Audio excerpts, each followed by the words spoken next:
Hello everyone and welcome to another The Phone Update video. Now today I'm going to be doing something slightly different. I'm actually going to be doing a review of macOS 9. In this particular case I'm running this on a Summer 2000 iMac G3, which I got not that long ago actually. And over probably a couple of videos I'm going to be going over the main features and some of the more obscure bits of the operating system. You'll have to excuse the video quality if it's bad. I have no idea how it's going to turn out. I might actually have to go turn the light off. Bear with me a second.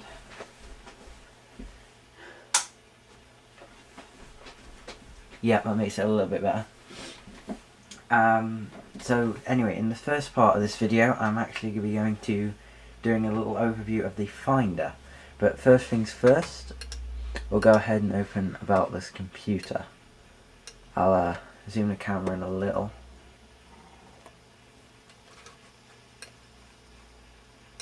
There we go, look at that, perfect.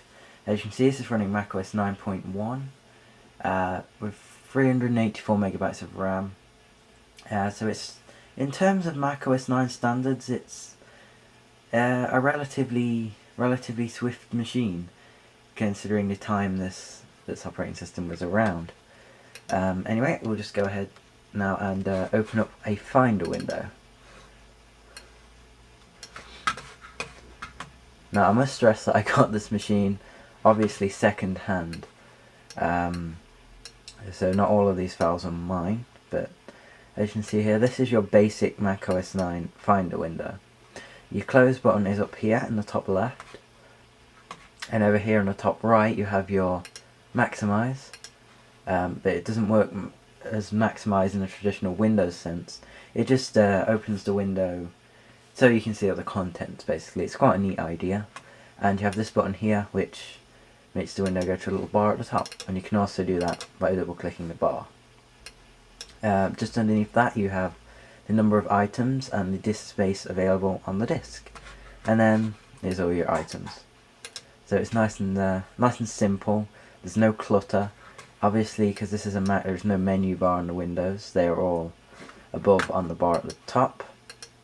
But you can use keyboard shortcuts very effectively to open stuff. For example, if you want to close the window, just press Apple key, window, and there you go, it's gone.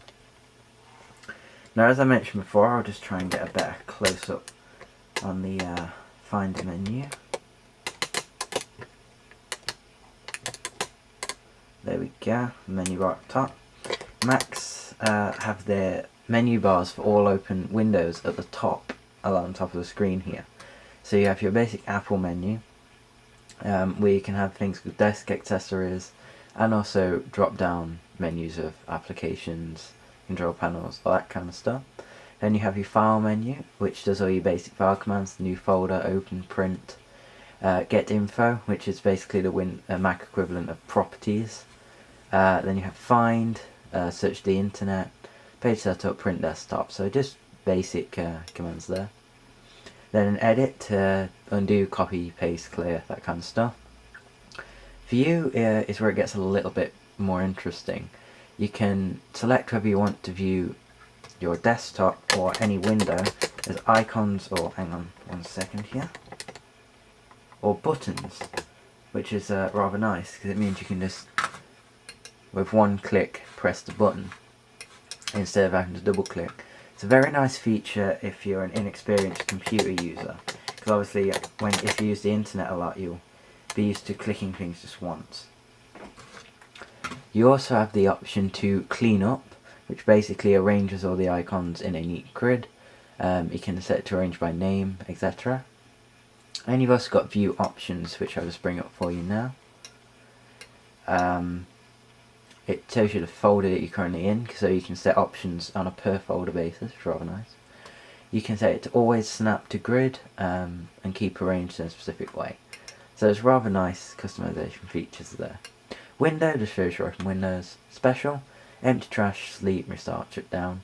And also there's a burn CD option in the Finder, which is very useful, especially if you back up a lot of your files to a CD or DVD. And then your help, you've got your basic Apple Help Center and the Mac balloons. When we hover over something, it gives you a little hint on what they are. So it's a very easy to use and very simple operating system. Now if I just zoom back out to the main computer again, you can also have the option of, when starting up your computer, to have this window called the launcher here. And all this basically is, it works in a similar fashion to the dock in macOS 10. You can just drag and drop applications or aliases in here, and then with a single click it'll open up. Really very simple, and it's very useful if you've got programs you use on a really day-to-day basis, although I don't really see many people using macOS 9 on a day-to-day basis anymore. But it is still fully functional and very simple, especially if you're new to computers, or if you don't want all the bloat and the hassle of some of the newer operating systems. It's rather nice. I'll just go ahead and change my desktop back to icons there, because that's how I prefer it. Now, contrary to popular belief, macOS 9 and I believe macOS 8 do have a right-click functionality. Now, as you can see, I've just got an Apple Pro laser mouse here, which came with it, and it is in fact just a one-button clicky mouse. But by holding the control button on the keyboard and clicking, you get, in a very similar way to Windows and macOS 10, a nice little menu here. You also have the option right at the bottom to change desktop background. And I do have to say, I think Apple did copy Microsoft in that respect. But what do I know? Maybe not. But anyway, this has just been a very brief introduction to the macOS 9 operating system and the Finder, well, Mac equivalent of Windows Explorer. It's very simple, it's very elegant, and it's very fast on nowadays underpowered hardware. So if you've got an older Mac, yeah, consider it as an option. This has been another The Phone Update video. Thank you for watching.